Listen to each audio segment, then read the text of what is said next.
ouais, un peu stressé, ouais, effectivement, ouais. Et là, ça fait 1 mois et demi que j'ai pas couru. Là, l'objectif, c'est de finir la course dans le peloton. Et ce serait déjà pas mal.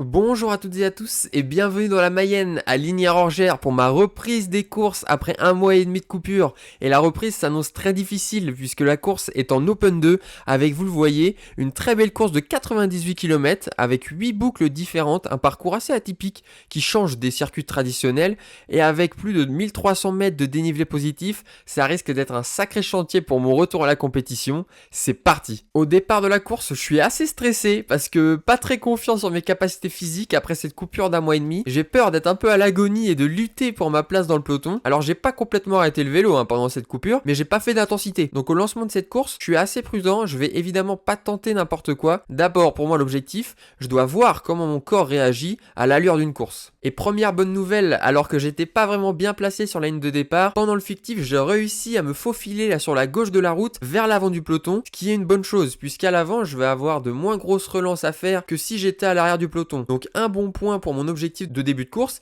qui est d'encaisser au mieux les premiers kilomètres puisqu'on le sait toujours, au début de la course tout le monde est un peu excité, tout le monde est frais, donc tout le monde a envie d'aller vers l'avant et donc ça fait toujours beaucoup d'attaques, beaucoup de relances et donc être à l'avant ça me permet d'encaisser un peu mieux tout ça. Le départ réel de la course a été donné il y a à peine quelques minutes et on est déjà au pied de la première côte du parcours et évidemment bah voilà ça s'excite déjà à l'avant, donc moi conforme à mon plan, pour le moment je reste tranquille jusqu'au moment où bien sûr il commence à y avoir beaucoup de monde là qui essaie de partir du peloton, donc j'accompagne quand même pour éviter de me faire enterrer dès le début parce que oui, je veux éviter de faire trop d'efforts sur le début de la course, mais je suis pas venu ici pour me promener non plus. Donc c'est pour ça que je reste dans les premières positions du peloton, prêt à toute éventualité, parce que comme je vous disais au début de la vidéo, le parcours de la course est composé de 8 boucles différentes, on n'emprunte jamais les mêmes routes, donc j'ai aucune idée d'où l'on va, d'où sont les points clés du parcours, où sont les bosses, est-ce qu'elles sont plutôt longues, plutôt courtes, comme ici, là où ça emmène sur un très gros rythme avec plus de 800 watts dans ce petit taquet. L'avantage c'est que je suis pas surpris. En étant aussi bien placé, je limite mon désavantage de pas connaître le parcours et ça me permet également de voir les mouvements de course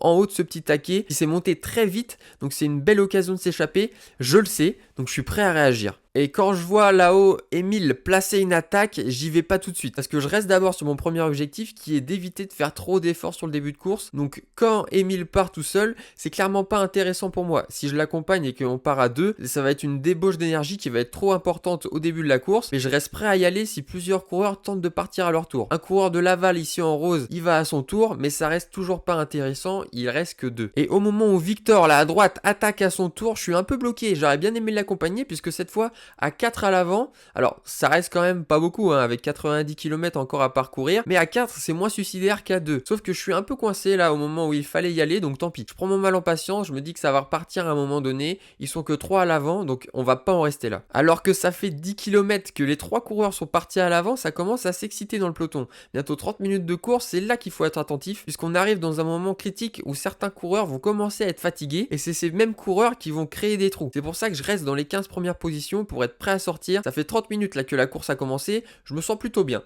Donc mon premier objectif, il est validé. Maintenant, le nouvel objectif, c'est de sortir du peloton pour évidemment aller essayer de se disputer la victoire. Et après plusieurs gros coups de vis, ça y est, le peloton a craqué et on est sorti à une dizaine de coureurs. Avec, vous le voyez en ligne de mire, les 3 coureurs là qui sont sortis au début de la course. Tout le monde fait l'effort pour rentrer sur les hommes de tête, mais aussi pour creuser l'écart avec le peloton qui est encore à nos trousses à ce moment-là. Moi, je suis pas au top, puisque avant de sortir avec ce groupe, j'ai tenté une première fois à 4 coureurs de rentrer sur ce groupe de tête. Malheureusement on s'est fait rattraper par le peloton et juste après on est ressorti avec ce groupe, donc j'ai dépensé beaucoup d'énergie là sur cette dernière demi-heure alors qu'il reste encore 60 km. Heureusement l'entente dans le groupe va être bonne, tout le monde va prendre son bout de relais, mais ça envoie très fort. Je suis obligé de mettre 400 watts là dans ce faux plat montant, moi qui n'ai pas fait d'exercice d'intensité depuis 1 mois et demi, là je le ressens. Je suis pas aérien mais je m'accroche, je sais que je suis dans le bon groupe, on roule très fort là, on est en train de creuser un gros écart avec le peloton, donc tout va bien même si je souffre. Je profite de ce passage de la course pour répondre à une question que j'avais eue dans les commentaires qui était comment ça se passe pour prendre des relais en course. Alors, ici nous sommes sur un groupe d'une quinzaine de coureurs, donc on utilise la technique de la file montante et de la file descendante. Ici là, je viens de prendre mon relais, donc je me décale sur la droite de la route pour m'insérer dans la file descendante et laisser la place au coureur qui était derrière moi pour prendre à son tour le relais. Et ainsi de suite pour tout le monde. Dans le cas présent, la file descendante est à droite de la route, car le vent vient de la droite, ce qui fait que la file descendante protège la file montante du vent. Une fois arrivé au bout de la file, je me redécale à gauche pour réintégrer la file montante et pour aller prendre un nouveau relais. Ici, vous le voyez, la succession du virage à droite et du virage à gauche n'empêche pas l'organisation des relais à la relance. On est sur une course d'un niveau assez relevé, donc tous les coureurs sont habitués à prendre ce type de relais. Et chose intéressante, là vous le voyez, la file descendante est passée de la droite à la gauche de la route pour toujours protéger du vent les coureurs qui remontent.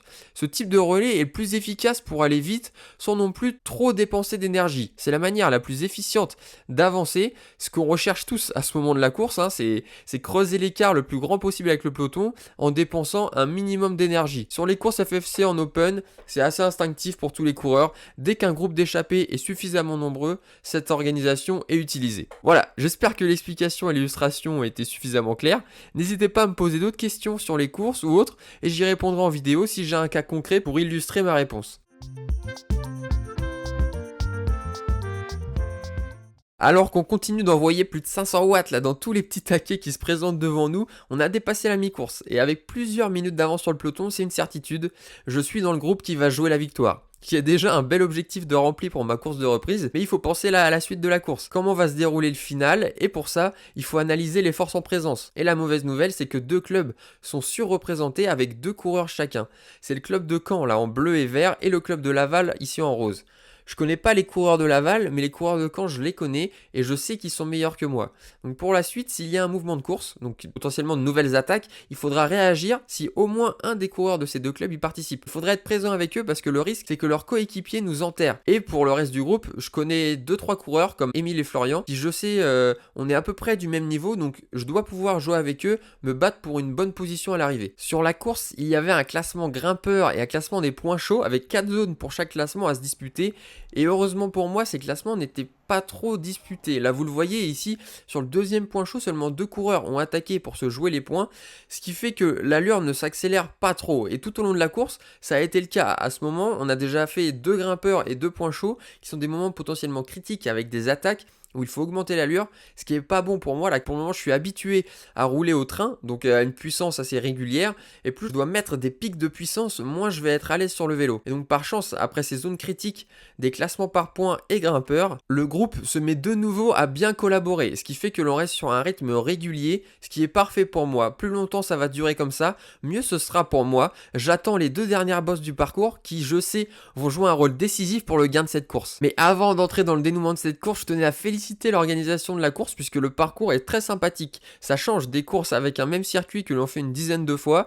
Ça leur demande, je sais, plus d'organisation, mais les motards ont bien joué leur rôle. Donc c'était très agréable de faire cette course. Merci à eux. Et donc revenons-en à la course. Et comme je le pensais, le juge de paix a été le dernier grimpeur à 83 km. Donc à seulement 15 km de l'arrivée. Vous le voyez sur cette vidéo, on n'est plus que 8 à l'avant et sous l'impulsion des coureurs de l'ES Caen, un premier écrémage a été fait dans ce grimpeur. Moi j'étais à la limite de sauter, je me suis accroché comme j'ai pu. Malheureusement, parmi les 8 coureurs, les 2 de l'ES Caen et les 2 coureurs de Laval étaient encore avec nous. Ils en ont profité dans le dernier tour, ils nous ont attaqués en profitant du coup de ce surnombre. Moi complètement à bout de force, je participe même pas au sprint final et je finis donc 8ème et dernier du premier groupe. Je suis très content de ma perf pour une reprise, qui plus est en Open 2. Et donc je vous laisse avec mon résumé à chaud et je vous dis à la semaine prochaine pour une grosse course en Open 1, ça va envoyer très fort. Ciao. Je suis fatigué. Non, c'était incroyable. Franchement, je pensais pas faire ça sur ma course de reprise. Je suis toute la course en tête, dans l'échappée. À faire que d'attaquer, machin et tout. C'était incroyable. On a fait toute la course à 15, jusqu'au dernier grimpeur où là, ça a attaqué super fort. Je me suis mis à bloc, j'ai failli sauter. Et du coup, on sort à 8 pour le dernier tour. Dernier tour super tactique parce qu'on avait, il y avait 2 mecs de Caen, 2 mecs de Laval. Donc moi, j'ai essayé de compter un peu plus mes coups de pédale. Et au final, dans la dernière bosse, un mec de Caen et un mec de Laval arrivent à sortir. Je fais tout pour rentrer sur eux. Sauf que à la fin, moi, j'étais cuit dans la dernière petite bosse là.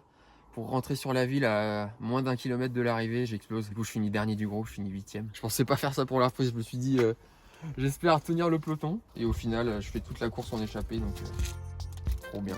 Je suis trop content.